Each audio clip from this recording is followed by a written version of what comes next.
Hello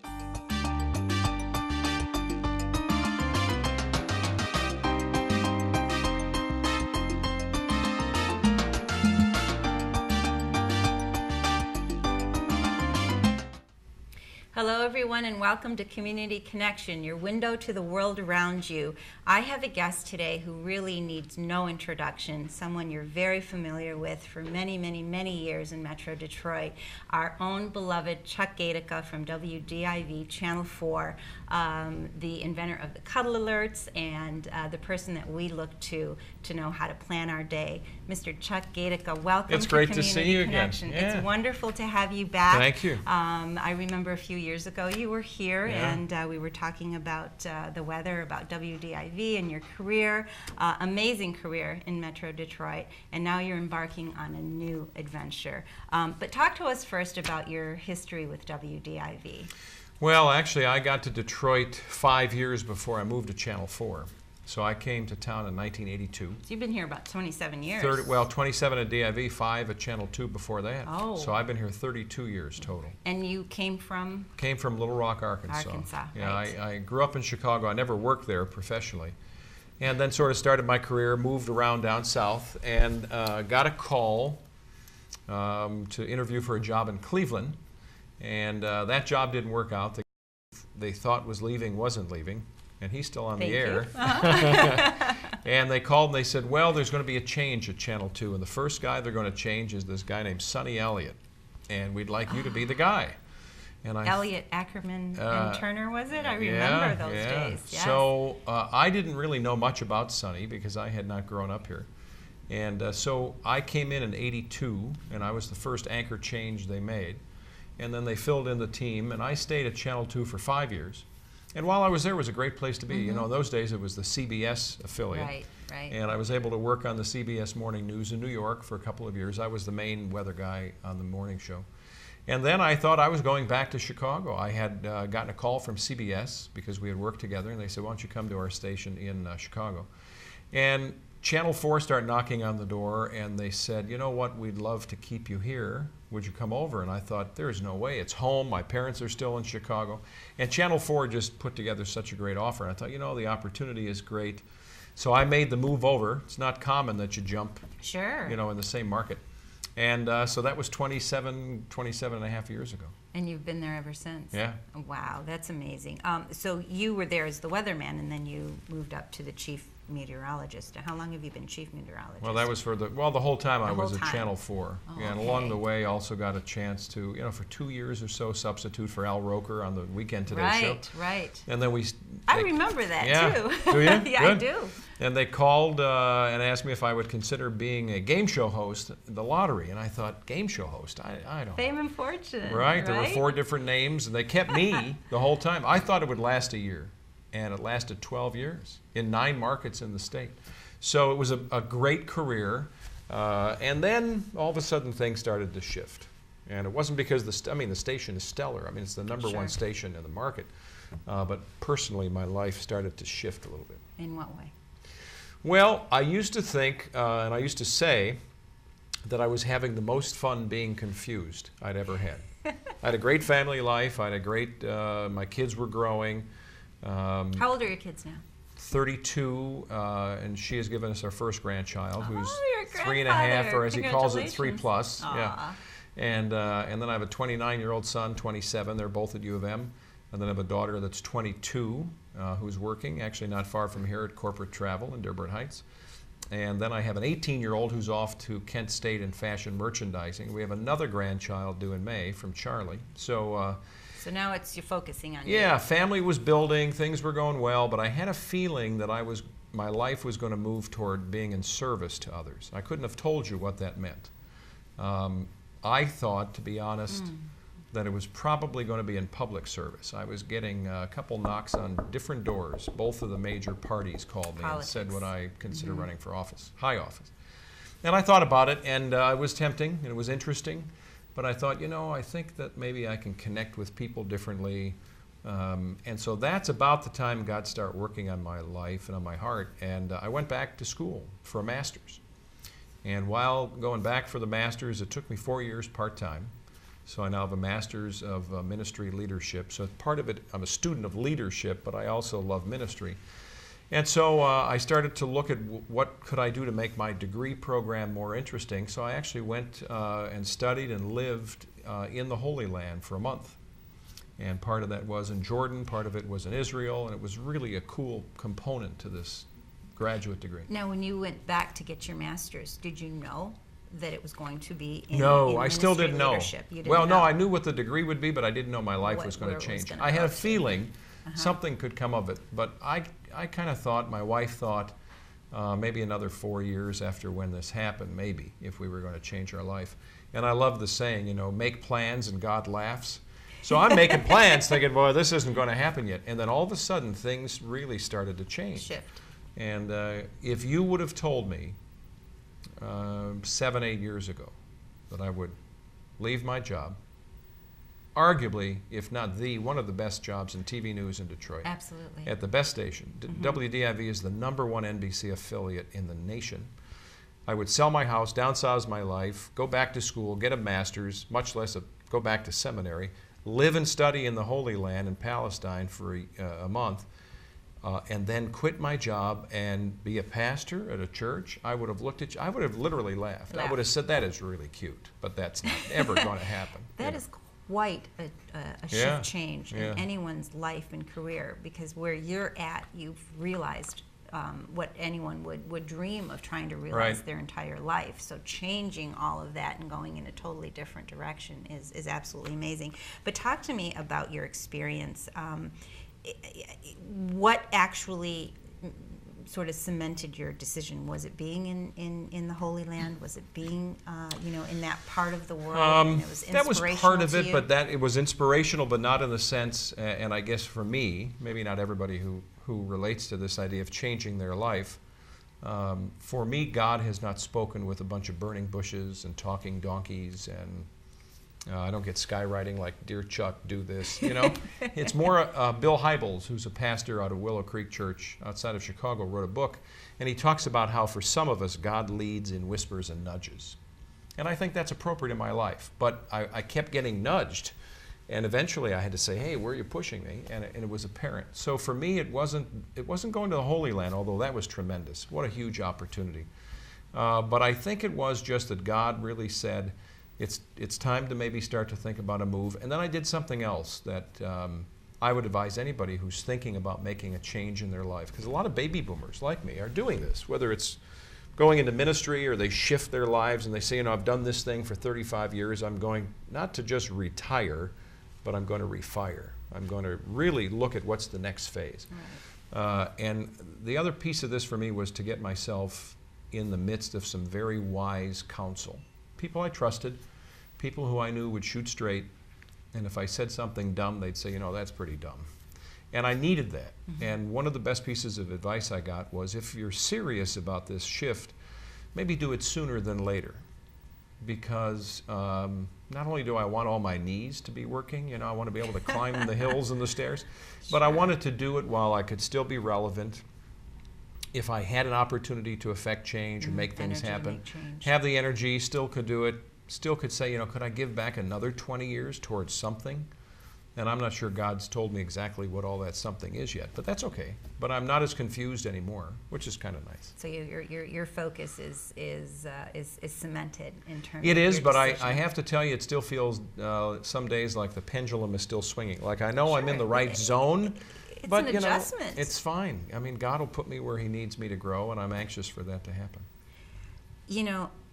I think everybody was shocked in Metro Detroit, and I think beyond Metro Detroit with your decision. But also, I think a lot of people were very inspired and extremely inspired and in awe of a decision for you to want to do something different, and to quote you, to go from success to significance, and that really resonated in me, because yes, you can be successful and you do for yourself, but now your thought process and your focus was, how can I be significant and how can I leave a legacy, even though you have left a significant effect on so many different people. And there's weathermen, and then there's Chuck Gaidica. Oh, so there's quite quite a difference there because you have done so many other different things. So within yourself, and you touched a little bit about it, when you wake up in the morning and say, okay, I'm not going to the station, I'm going to Oak Pointe, which is the church that you're at right now. How does that feel? What goes in your mind? It feels good. I miss my buddies, you know. I've talked to Devin twice on the phone, called Carmen for her birthday, just talked to Ruth, went out to brunch with Bernie. So I mean, we're still connected. So I miss the guys, right? Sure. But I don't know if I miss driving 4 times a day to Detroit, you know, because I would go in at 2:30, come home for dinner at 7, go back at 9, come back at midnight. I love it, right. And I did that for a long time. But I think that going into Oak Pointe is unique because I get to speak sometimes. Everybody made an automatic assumption that because I'm going to work at a church that it must be Chuck's church. Well, I mean, I'm one of 10 pastors. I mean, it's a big church. And so while I get to speak my main job in outreach, which is kind of a churchy word for communications, I get to look at everything we're doing with communications. And really, what I am, and this idea of moving from success to significance, is important, but it's really not about me. So I get to serve other leaders, other pastors, other managers, other department heads, and say, how can I make your day better? How can I help you get the word out? And so what I find fascinating about this idea, and boomers are like this, we're type A, we think we aren't going to ever die, you know, we're going to get everything done. And whatever success is, it doesn't mean that you had to be a weather guy or a football player or a bazillionaire. And whatever moving from success to significance means, significance in my case is not really trying to make this about me. It's about trying to figure out how to make other people's lives significant. And what's nice about that is now I have no pressure. I mean, if all my job is to do is to A, love everybody and serve you, that's an easy thing for me to do. So, and I don't have my hand out for it. See, that's one of the things that bothered me about politics. While I would never say never, I can't see you as a politician. If I had to serve, I would rather just serve. I don't need to have my hand in the middle of it or on the outside. But, you know, there are seasons of life, and I'm in a new one now, so who knows what. No, absolutely, absolutely. Tell me, you just mentioned that there's 10 other people within the church. So how does Chuck Gaidica fit into this? I mean, you know, your message is very strong. Obviously, you know, you come with a celebrity, you know, aura about you, and people will listen to that. So how does that fare with it's fit with the entire staff, I think, pretty well. Remember, we have a lead pastor, you know, who founded the church, Bob Shyrock.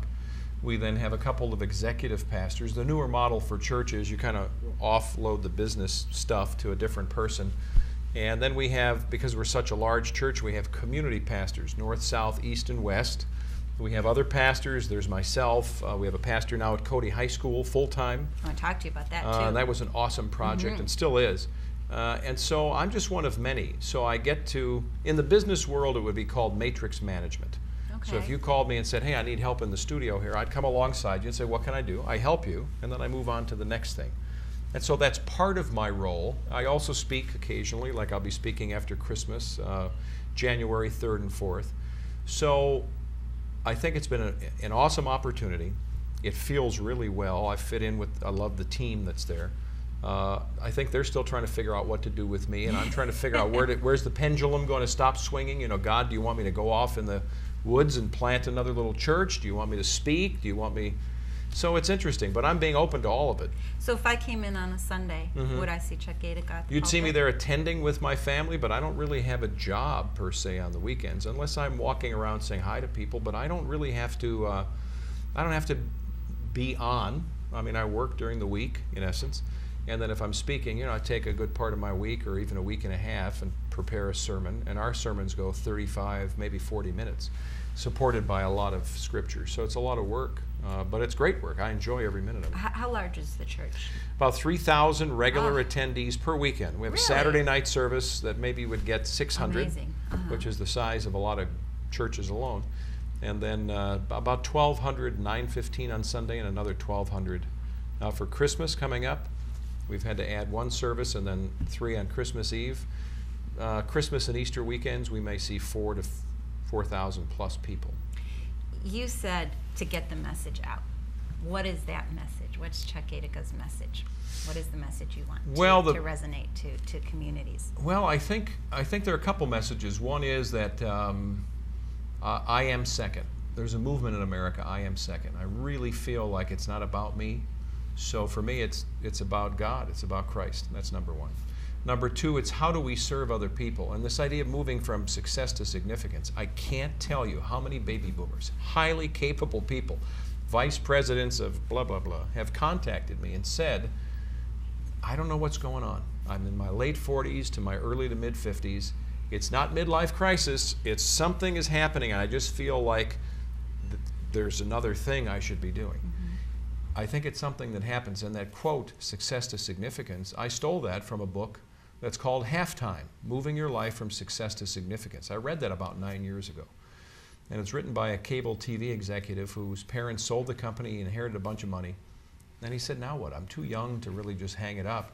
So he's got a movement in America, and I think that's part of what resonated with me, was to encourage everybody who's out there. First of all, I went back for a master's when I was 50. I got it done when I was 54. I didn't get an airplane pilot's license until I was 35. I didn't get my instrument rating until I was 37. I didn't get scuba certified until I was 40. At my pace, I'm going to get a PhD when I'm 90. You know, and so nothing wrong with that. The moral to the story is it's never too late. Never too late. And this whole idea of this population of people, if I can encourage anybody, whether success worked out really well, or for some it didn't quite go well. They put everything, all their eggs in a basket of one company. It went belly up, and now they have nothing. Well, you know what? You've still got 20, 30 years of your life. What are you going to do with that? And so to inspire people to consider that there is something else that can be more significant. I know we have to pay bills and we all have to have a job, but what do we think about? What's important? And for me, if I can inspire people, the cool thing about being a baby boomer is that there are 76 million of us. 10,000 a day are retiring. 10,000. Mm-hmm. And of My that, husband just retired. There. And Yes, so what do you we're baby do? boomers. Do you retire? Do you refire? Do you recalibrate?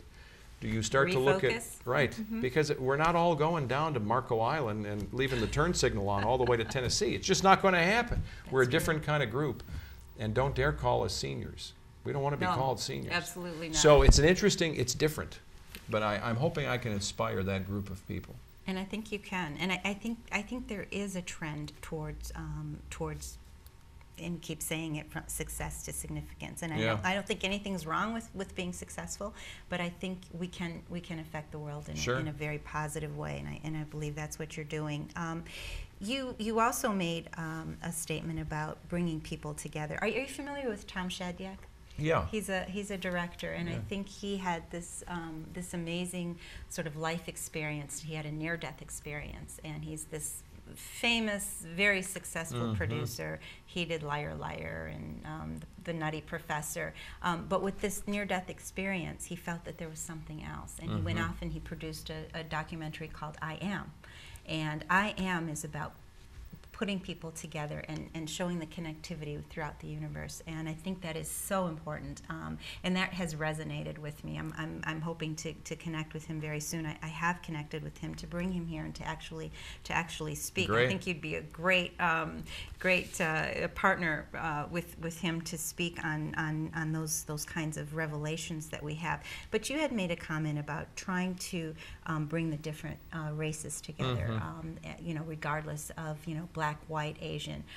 So what is the plan in doing that? I mean, is it through the message? Is it through being community outreach? What is your bigger vision on doing that? Because we need that so much. I think part of it is you have to lead by example. I think Cody High School on that effort was a great example of absolutely. that. And it really and that's touched my heart. renovating Cody High Renovating School. the high school and 300 blocks around it.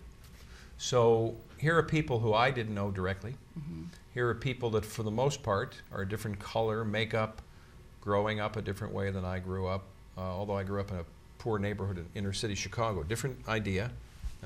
Certainly different than my life now. I've got a higher profile, they don't. I mean, it's like there are ironies and differences all the way around. And to walk into that neighborhood and to serve, and to see kids who are coming from broken homes, many of them, to stay connected to this day. We have a family who we served there who joined us for Thanksgiving Day dinner. to continue to be, I guess it's the same way that I look at leading my family, whether it's leading them to faith or leading by example. If you do it enough as dad, as mom, as a human being, other people look around. You may not ever know that for 15 or 20 years. But when I announced this quote-unquote retirement, which it really isn't, I'm busier now. No, it's not a retirement. So many people came up to me and said, 15 or 20 years ago, you did this, this, and this. And I'd be like, wow, I guess I did it. I don't remember. So it's funny, the stuff that sticks. So when you do these things and you do them and people recognize them, I don't mean on TV. I mean, you just do good things. I think that's part of it. Number two, for some reason, God is making me a connector. And this is happening for Christmas. All of a sudden, out of nowhere, the Slinky Toy Company in Plymouth, Michigan, connects with Oak Pointe Church and says, how would you like thousands of toys for Christmas? Yeah, okay. Yes, for sure. So we have other organizations, and we don't need to keep them at Oak Pointe, but we have, whether it's through conduits, it's Salvation Army, Goodfellows, Novi Youth Assistance, Northville Civic Concern. I mean, it's at Walled Lake and Milford. We're going all over the place. Cody and CDC down that way near Joy Road. Why me? But what's really cool is, again, unlike being someone who's got their hand out or I need 10% of something off the top, it's like, you've got toys, I know the people, why don't you two meet, and by the way, I'll even drive the truck. That's awesome. So for now, that's also how God is using me, and along the way, I'm able to pull people into my team and say, hey, you want to come help me deliver toys for Christmas? Sure, we're all in. High five, let's go. And I don't have any litmus test. If you're black, white, rich, poor, I don't care who you are, Absolutely. So I think leading by example, for now, is the way I'm doing it, and maybe there will be other ways down the road. What does your day consist of? Just really quick. I mean, you're 9 to 5 now instead of going 4 times a day or an evening, from morning till night, going back and forth and working nights. So you're 9 to 5. So what does your day consist of now? Mondays and Fridays, depending on what's happening in church, can be a little different for me. And maybe I take a half day off on Monday. I have my grandson. We watch our grandson 2 days a week. So I like to be around when he's there because I'm Papo. That's my nickname. Papo. Papo and Nan. That's who we are. So I was rolling around on the floor with him this morning. We played cars in one room. We went and played miniature bowling and something else in the other room. And then we painted and drew with markers. So that's a huge focus of my day. Now, those are the best jobs ever. And then the 9 to 5 part, Tuesday, Wednesday, Thursday, I'm at Oak Pointe. Friday, either full or half day. If I'm preaching or speaking, maybe I take a few of those days off so I can prepare off-site, so I can just kind of get into. Now you do that during the day, to the congregation that comes in, or to students, or. Oh, you mean the speaking? Yes. Oh, if I'm asked to speak, I'm speaking to the entire church. I would be the guy who would be speaking Saturday and twice on Sunday. Okay. Yeah. Okay. So that's a little different because Absolutely. you think, we think we're in TV and. So are you nervous talking in front It's of different. people? No, I'm not really nervous. No, not really, but it is different. Sure. Because when you talk, you don't know if it's 250,000 people or 2 people on TV, but when you're in person, you notice 2,000 people. That's a big crowd. So most of my day is 9 to 5. The biggest change for my wife and for me is that for 35 years, even out of Detroit, I worked nights. I've always been the main weather guy, and I was at home during the day, which was great when my kids were little. And now that's completely flip-flopped, so I'm home at night. My wife loves that. She says she still catches herself during the day yelling my name and I'm not home because now I'm at You're church. Gone, right. But it's been a fairly easy adjustment that way. And for her, how is is she enjoying it? Was she supportive of your decision? 110%, or was she going, Chuck, what are you talking about? One of those wise counsel, my kitchen cabinet that I put together was now an 81-year-old pastor friend of mine, and he said, if you don't have your wife or your spouse on 110% for this change, it could create a huge mess. Because just because you think God's talking to you, right? He's not talking to everybody at the same time, the same way. But she is. She's been really in favor of this. Downsizing our life was great. We cleaned out more stuff. 5 kids and 33 years of marriage. That's a lot of stuff. So you moved from 5 minutes away. We told the kids we're going to our up north house, which was 5 minutes north, not even. So we're still in Northville, just a little different configuration, and it's great. It was the perfect thing for us to do at that time. you sound like, you know, you don't have any regrets whatsoever. No, except that I miss the people I worked with only because I did it so long, and I told... You were with them for 17 years, right? Well, 27 with Carmen and Bernie. Devin is the kid on the block, and he's been there 17. So, you know, that's a long-running group of people. In TV news, by our standards, that's a big run. You know, you replaced Sonny Elliott, who was really an icon within, you know, within the area, and I think you replaced him, you know, very well, because you're an icon now. But when you think about, you know, going back to the studio and doing different things, what are the things that you're going to, because I know you said you're going to be still part of WDIV, you really haven't left, so you're still still doing all the specials, part of their Thanksgiving Day parade, fireworks, auto show. Twice a month I do this new feature called Force for Good. I'm trying to be a force for good. I want you to come with me. It's a bit of being an advocate. I can look in the camera and say, hey, come on with me. Sure. Let's try to change the world together. So you're going to incorporate what you're doing into these different specials. No question. Even the toys that I mentioned, giving those away, calling that the 4 days of giving. So I'm going to drive around and they'll follow me with cameras and we'll go give toys to people. Beautiful. And I think that's your success to significance, because you're using your success to be, you know, not that it wasn't significant, but to make a difference as well. It's a fun part. It's really all the fun stuff without the having to go every day. Exactly. Absolutely. You also had mentioned something about Blue Cross Blue Shield and being an ambassador. Talk to us a little bit about that. And that's happening. Just recently announced. I joined the team in the summer, although that wasn't public knowledge, and I've been leading town hall meetings with some of their executive and leadership teams of all of their employees. But now my role will shift a little bit. I'm going to be an ambassador in the community for Blue Cross Blue Shield of Michigan, and I'm really proud to be associated with them. And I get to do things like talk about kids' health. I'm all about kids, baby boomers, seniors, not dealing with the actual, all the stuff, the craziness and the politics of healthcare, but there are certain realities that regardless of what everybody else does who's in leadership in Lansing or Washington does, that's got nothing to do with what I'm talking about. I'm not selling plans, you know, my intent is go out into the community and encourage better, healthful living. Absolutely, absolutely. And you've got obesity, you've got kids smoking, so there's an entire platform. And it affects everything. It affects their studying, and it affects sleeping habits. It's just endless. Absolutely. Ben Bailey. Yeah. What do you think? He's a good guy. I mean, I know him from just the time we worked side by side. I knew him as a competitor, in a sense, because he worked a different shift.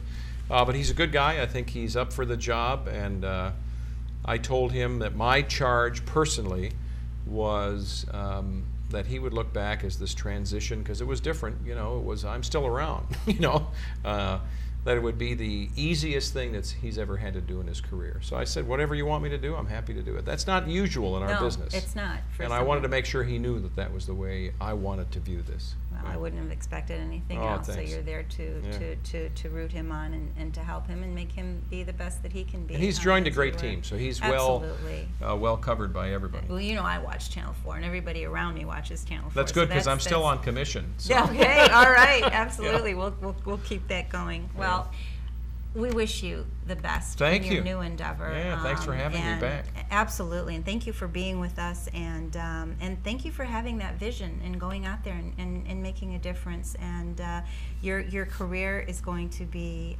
highlighted, I think, even more in the significant way. I hope so. From your mouth to God's ears. I hope that's the way it is. Thank you so much for being. It's wonderful to see you again. Thanks so much. Thank you for being with us. This has been Community Connection, your window to the world around you with Chuck Gaidica. We'll see you soon.